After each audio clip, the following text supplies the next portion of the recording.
नमस्कार दोस्तों, मैं मृत्युंजय आपका स्वागत करता हूं हमारे इस चैनल सटीक परामर्श में। और आज इस वीडियो में हम लोग बात करने वाले हैं सेंट्रल गवर्नमेंट का एक जो एम्प्लॉय के लिए हाइक आया था उसके बारे में कि उसका क्या पोजीशन है और किस तरीके से लोग जो है उस पर रिएक्ट कर रहे हैं।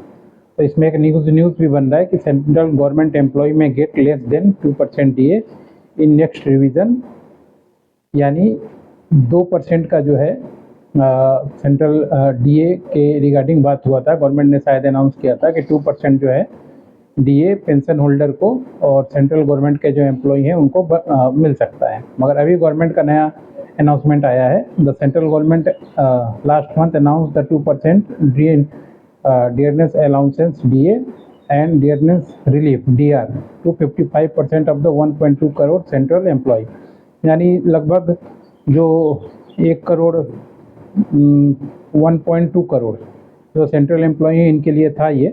मगर अभी देखिए क्या सिचुएशन है। दिस 2% डीए में was lost in the last 78 month, but now the further drop of inflation first 3 months of calendar of 25, यानी अभी जो है जो ये जो डीए अनाउंस होता है ये होता है इन्फ्लेशन के ऊपर कि कितना इन्फ्लेशन आपके यहाँ पे है उसके ऊपर डिपेंड करता है। तो अभी 3 महीने में जो इन्फ्लेशन है वो कम हुआ है। तो जब ये इन्फ्लेशन कम हुआ है तो कमेटी ने सजेस्ट किया है कि इनका जो डीए हाइक्स था 2% उसको भी कम किया जाए। अब इसमें जो दिया है लेस देन 2% और इवन जीरो, तो जीरो का तो नहीं पता कि क्या हो सकता है। बस this will further disappoint crores of the central government employee and the pensioner who are looking for the decent hike in the DA July और दिसंबर। तो ये एक थोड़ा सा सेटबैक है उनके लिए जो सेंट्रल गवर्नमेंट के एम्प्लॉय हैं और पेंशन होल्डर हैं, जो मान लीजिए जिनको था कि हाँ 2% उनका बढ़ेगा। तो इन्फ्लेशन का चीज़ है, उनका कोई परमानेंट है नहीं उनका कि वो जो चाहें वही होगा।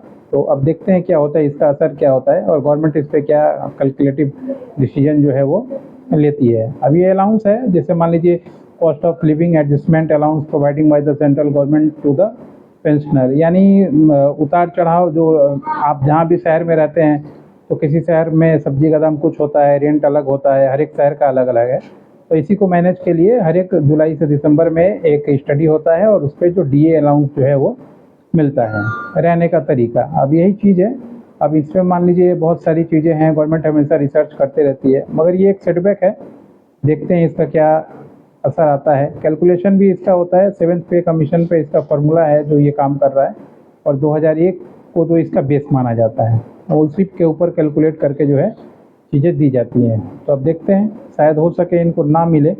अब ये तो उनके लिए खुशी की खबर नहीं है, मगर बाकी पब्लिक को इससे कोई लेना देना नहीं है, क्योंकि मान लीजिए जो एम्प्लॉय हैं उनका 2% बढ़ेगा, पेंशनर का 2% बढ़ेगा, तो ये तो जनता में और भी मान लीजिए आक्रोश की बात होती है। सरकारी 150 करोड़ का देश है और सेंट्रल एम्प्लॉय कितने हैं, मात्र 1.2 करोड़। तो उनके लिए दुख की खबर है, मगर बाकी के लिए देखते हैं क्या हो सकता है। बाकी के लिए कोई फ़र्क नहीं पड़ता। अब जैसे हम लोगों के लिए कोई फ़र्क नहीं है क्या होगा नहीं होगा।